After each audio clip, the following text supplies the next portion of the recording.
اعوذ باللہ من الشیطان الرجیم بسم اللہ الرحمن الرحیم ومن احسن قولا ممن دعا الى اللہ وعمل صالحا وقال اننی من المسلمین۔ سورہ حامیم سجدہ کا 5واں رکوع ہے۔ اللہ تبارک و تعالی کا ارشاد مبارک ہے، اور اس شخص سے بہتر کس کی بات ہوگی جو اللہ کی طرف دعوت دے اور نیک عمل کرے اور یہ کہے کہ میں فرمانبرداروں میں شامل ہوں۔ وَلَا تَسْتَوِي الْحَسَنَةُ وَلَا السَّيِّئَةُ، اور نیکی اور بدی برابر نہیں ہوتی۔ ادفع باللتی ہی احسن، تم بدی کا دفاع ایسے طریقے سے کرو جو بہترین ہو، یعنی جو شخص تمہارے ساتھ برا سلوک کر رہا ہو اگرچہ تمہارے لیے یہ بھی جائز ہے کہ اس سے برابر کا بدلہ لے لو، لیکن بہتر یہ ہے کہ اس کی برائی کا بدلہ اچھائی سے دے دو۔ فَإِذَا الَّذِي بَيْنَكَ وَبَيْنَهُ عَدَاوَةٌ كَأَنَّهُ وَلِيٌّ حَمِيمٌ، جب ایسا کرو گے تو نتیجہ یہ ہوگا کہ جس شخص سے آپ کی دشمنی تھی وہ آپ کا خالص دوست بن جائے گا۔ اس کے بعد اچھی خصلت یعنی حلم اور بردباری، حسن خلق اور درگزر کرنے کے بارے میں فرمایا کہ یہ بہت عمدہ اور بہت بلند صفت ہے جو ہر ایک کو نصیب نہیں ہوتی۔ وَمَا يُلَقَّاهَا إِلَّا الَّذِينَ صَبَرُوا وَمَا يُلَقَّاهَا إِلَّا ذُو حَظٍّ عَظِيمٍ، اور یہ بلند اخلاقوں کی صفت انہی لوگوں کو دی جاتی ہے جو صبر کرنے والے ہوتے ہیں، اور انہی کو دی جاتی ہے جو بڑے نصیب والے ہیں۔ بڑے نصیب سے کیا مراد ہے؟ بعض نے ذکر کیا ہے اس سے ثواب کا بڑا حصہ مراد ہے، اور ایک قول ہے کہ اس سے مراد جنت ہے۔ جب کوئی شخص نیک کاموں میں لگتا ہے تو شیطان اس کے نفس میں برے برے وسوسے ڈالتا ہے۔ اس کے بارے میں آگے اللہ نے فرمایا وَإِمَّا يَنزَغَنَّكَ مِنَ الشَّيْطَانِ نَزْغٌ فَاسْتَعِذْ بِاللَّهِ، اگر پھر آپ کو شیطان کی طرف سے کچھ وسوسے آنے لگے تو آپ اللہ کی پناہ مانگے۔ انہ هو السمیع العلیم، بے شک وہ اللہ ہر بات سننے والا، ہر بات جاننے والا ہے۔ جب شیطان کا وسوسہ پیدا ہو تو اس کا بہترین طریقہ یہ ہے کہ کہو اعوذ باللہ من الشیطان الرجیم، تو تم اللہ کی پناہ میں چلے جاؤ گے۔ اگلی آیات میں اللہ کی قدرت کی نشانیوں کا ذکر ہے۔ وَمِنْ آیَاتِهِ اللَّيْلُ وَالنَّهَارُ وَالشَّمْسُ وَالْقَمَرُ، اور اسی کی نشانیوں میں سے ہے یہ رات اور دن، یہ سورج اور چاند۔ لا تسجدوا للشمس ولا للقمر واسجدوا للہ، اللہ کا حکم ہے نہ سورج کو سجدہ کرو نہ چاند کو، اور سجدہ اللہ کو کرو جس نے انہیں پیدا کیا ہے اگر واقعی تمہیں اس کی عبادت کرنی ہے۔ پھر بھی اگر یہ کافر تکبر سے کام لے تو کرتے رہے، کیونکہ جو فرشتے تمہارے رب کے پاس ہے وہ دن اور رات اس کی تسبیح کرتے ہیں اور وہ اکتاتے نہیں ہے۔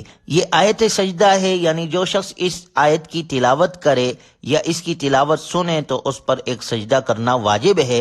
البتہ آیت کو پڑھے بغیر صرف دیکھنے سے سجدہ واجب نہیں ہوتا، اور صرف ترجمہ زبان سے پڑھنے میں بھی احتیاطاً سجدہ کر لینا ضروری ہے۔ وَمِنْ آيَاتِهِ أَنَّكَ تَرَى الْأَرْضَ خَاشِعَةً فَإِذَا أَنزَلْنَا عَلَيْهَا الْمَاءَ اهْتَزَّتْ وَرَبَتْ، اور اس اللہ کی نشانیوں میں سے یہ بھی ہے کہ تم زمین کو دیکھتے ہو کہ وہ مرجائی پڑی ہے، پھر جو ہی ہم نے اس پر پانی اتارا وہ حرکت میں آ گئی، پھر وہ زمین ابھرتی ہے، پھر بڑھتی ہے، ہریالی اس میں آتی ہے۔ ان الذی احیاها لمحیی الموتى، اللہ کا ارشاد ہے حقیقت یہ ہے کہ جس نے اس زمین کو زندہ کیا وہی مردوں کو بھی زندہ کرنے والا ہے۔ انہ علی کل شیء قدیر، یقیناً وہ ہر چیز پر قادر ہے۔ ان الذین یلحدون فی آیاتنا لا یخفون علینا، جو لوگ ہماری آیتوں کے بارے میں ٹیڑھا راستہ اختیار کرتے ہیں۔ ٹیڑھا راستہ اختیار کرنے کا ایک مطلب یہ ہے کہ ان آیتوں کو ماننے سے انکار کرتے ہیں، اور ایک یہ بھی ہے کہ انہیں غلط سلط معنی پہنایا جائے۔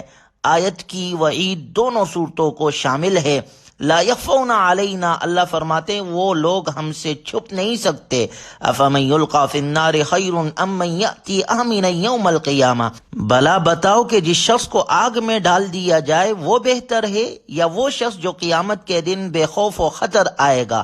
اعملوا ما شئتم انہ بما تعملون بصیر، جو چاہو کر لو، یقین جانو کہ وہ تمہارے ہر کام کو خوب دیکھ رہا ہے۔ ان الذین کفروا بالذکر لما جاءہم، بے شک ان لوگوں نے بہت برا کیا جنہوں نے نصیحت کی اس کتاب کا انکار کیا جب وہ ان کے پاس آ چکی تھی، یعنی انہوں نے اس کتاب میں غور و فکر نہ کیا، اگر غور و فکر کرتے تو ممکن نہ ہوتے۔ وَإِنَّهُ لَكِتَابٌ عَزِيزٌ، اور بلا شبہ وہ عزت والی کتاب ہے، لا يَأْتِيهِ الْبَاطِلُ مِن بَيْنِ يَدَيْهِ وَلَا مِن خَلْفِهِ، جس تک باطل کی کوئی رسائی نہیں، نہ اس کے آگے سے نہ اس کے پیچھے سے، یعنی کسی پہلو سے اور کسی جہت سے اس کا احتمال نہیں ہے۔ تنزیل من حکیم حمید، یہ اس ذات کی طرف سے اتاری گئی ہے جو حکمت کا مالک ہے، تمام تعریفیں اسی کی طرف لوٹتی ہے۔ ما یقال لک الا ما قد قیل للرسل من قبلک، اس آیت مبارکہ میں آپ علیہ السلام کو تسلی ہے کہ آپ سے جو باتیں کہی جا رہی ہے وہی ہے جو آپ سے پہلے پیغمبروں سے کہی گئی تھی۔ ان ربک لذو مغفرۃ وذو عقاب علیم، یقین رکھو تمہارا رب مغفرت کرنے والا بھی ہے اور دردناک سزا دینے والا بھی۔ وَلَوْ جَعَلْنَاهُ قُرْآنًا أَعْجَمِيًّا لَقَالُوا لَوْلَا فُصِّلَتْ آيَاتُهُ، اور اگر ہم اس قرآن کریم کو عجمی قرآن بناتے تو یہ لوگ کہتے کہ اس کی آیتیں کھول کھول کر کیوں نہیں بیان کی گئی۔ أَعْجَمِيٌّ وَعَرَبِيٌّ، کیا یہ بات ہے کہ قرآن عجمی ہے اور پیغمبر عربی؟ بعض کفار مکہ قرآن کریم کے بارے میں یہ اعتراض کرتے تھے کہ یہ عربی زبان میں کیوں اتارا گیا ہے، اور اگر کسی اور زبان میں ہوتا تو یقیناً یہ ایک معجزہ ہوتا کہ آپ صلی اللہ علیہ وسلم چونکہ کوئی دوسری زبان نہیں جانتے، اس لیے آپ پر کسی اور زبان کی وحی نازل ہونے سے واضح ہو جاتا کہ یہ اللہ تعالیٰ کی طرف سے آئی ہے۔ اس آیت مبارکہ میں جواب دیا گیا ہے کہ اس قسم کے اعتراضات کی کوئی انتہا نہیں ہے۔ اگر قرآن کسی اور زبان میں اتارا جاتا تو کہنے والے یہ اعتراض کرتے کہ عربی پیغمبر پر غیر عربی قرآن کیوں نازل کیا گیا ہے۔ غرض جب بات ماننی نہ ہو تو ہزار بہانے پیدا کر لیے جاتے ہیں۔ اللہ نے فرمایا قُلْ هُوَ لِلَّذِينَ آمَنُوا هُدًى وَشِفَاءً، کہہ دو کہ جو لوگ ایمان لائے ہیں ان کے لیے یہ قرآن ہدایت اور شفا کا سامان ہے۔ اس میں والذین لا یؤمنون فی آذانہم وقر وہو علیہم عمی، اور جو لوگ ایمان نہیں لاتے ان کے کانوں میں ڈاٹ لگی ہوئی ہے اور یہ قرآن ان کے لیے اندھیرے میں بھٹکنے کا سامان ہے۔ اولئک ینادون من مکان بعید، ایسے لوگوں کو کسی دور دراز جگہ سے پکارا جا رہا ہے۔ کسی دور دراز جگہ سے پکارا جائے تو بسا اوقات نہ وہ اپنے آپ کو مخاطب سمجھتا ہے اور نہ دور کی آواز پر توجہ دیتا ہے۔ اسی طرح یہ کافر لوگ قرآن کریم کی دعوت پر توجہ نہیں دے رہے ہیں۔ آخری رکوع میں اللہ تبارک و تعالیٰ کا ارشاد ہے وَلَقَدْ آتَيْنَا مُوسَى الْكِتَابَ فَاخْتُلِفَ فِيهِ، اور ہم نے موسیٰ علیہ السلام کو بھی کتاب دی تھی پھر اس میں اختلاف ہوا۔ وَلَوْلَا كَلِمَةٌ سَبَقَتْ مِن رَبِّكَ لَقُضِيَ بَيْنَهُمْ، اگر ایک بات نہ ہوتی جو آپ کے رب کی طرف سے طے ہو چکی ہے تو ان کے درمیان فیصلہ کر دیا جاتا۔ وَإِنَّهُمْ لَفِي شَكٍّ مِّنْهُ مُرِيبٍ، اور بلا شبہ یہ لوگ ان کی طرف سے شک میں پڑے ہوئے ہیں۔ من عمل صالحا فلنفسه، جو کوئی نیک عمل کرتا ہے وہ اپنے ہی فائدے کے لیے کرتا ہے۔ ومن اساء فعلیہا، اور جو کوئی برائی کرتا ہے وہ اپنے ہی نقصان کے لیے کرتا ہے۔ وما ربک بظلام للعبید، اور تمہارا رب بندوں پر ظلم کرنے والا نہیں ہے۔ الیہ یرد علم الساعہ، قیامت کا علم اسی اللہ کی طرف لوٹایا جاتا ہے، یعنی قیامت کب واقع ہوگی اس کا علم اللہ تعالیٰ کے سوا کسی کو نہیں۔